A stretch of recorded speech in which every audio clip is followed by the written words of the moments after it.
Magandang hapon mga ka-happy hour.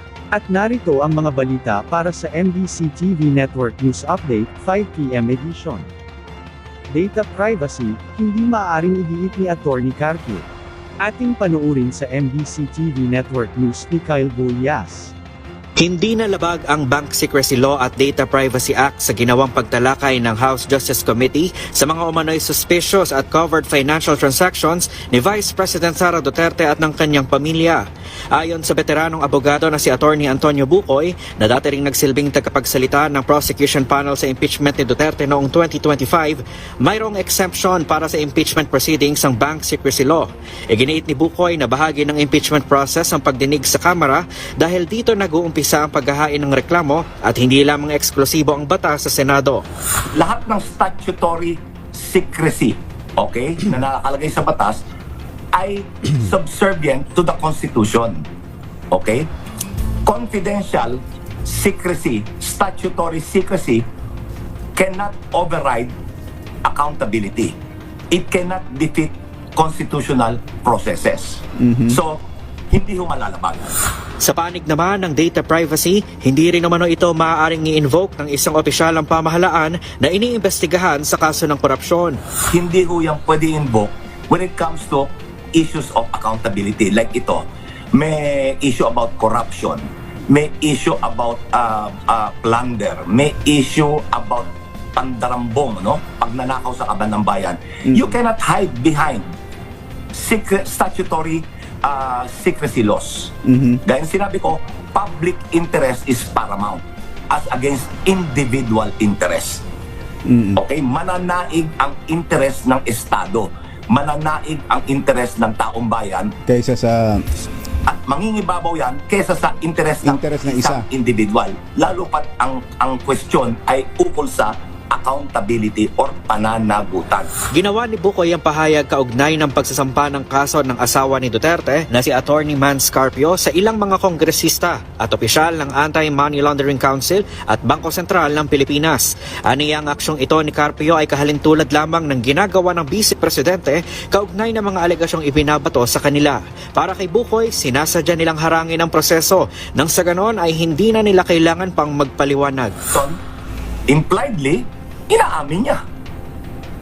Ibig sabihin, wala siyang masabi. Ganun din ginagawa ng asawa niya, ni VP Sara. Imbis na harapin, humingi siya ng due process, sa halip, umakyat na naman sa Supreme Court. Humingi siya ng ayuda sa Supreme Court noong isang taon, last year. Sabi niya, bigyan akong due process. Ngayon binibigyan siya ng due process, hinahadlangan na naman. Ganon din yung akto ni Mans Carpio. Isa yung kanilang strategiya hadlangan. Para hindi sila makapagpaliwanag. Bakit hinahadlangan? Kasi wala silang paliwanag. Yun ay ang aking opinion. Opo. Para sa MBC TV Network News, ito si Kyle Bullias ang Deezer H. Una sa Pilipinas, una sa Pilipino.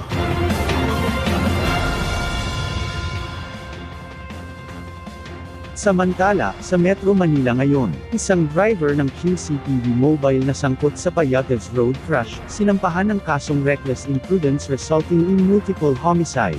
Ito ay sinampahan na ng kaso ang pulis na nagmamaneho ng QCPD Mobile na nasangkot sa aksidente sa Payates Road na ikinasawi ng 5 persons under police custody at ikinasugat ng ang 4 na mga pulis at isang PUCP.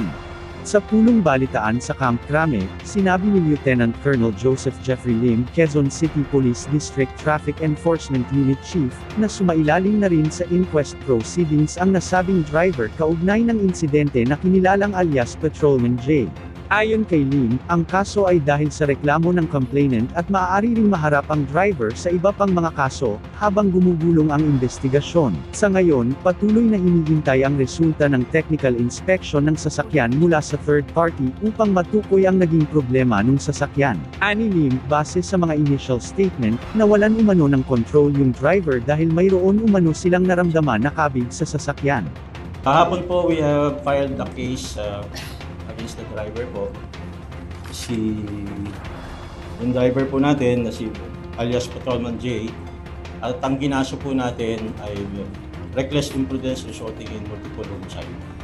Bakit po yun ang naikaso? Kasi yun pa lang po ang may complainant sa atin.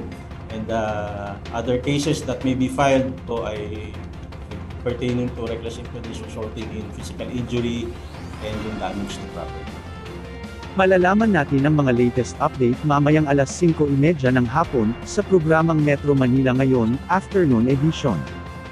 At yan ang mga balita para sa MBC TV Network News Update, 5 PM edition.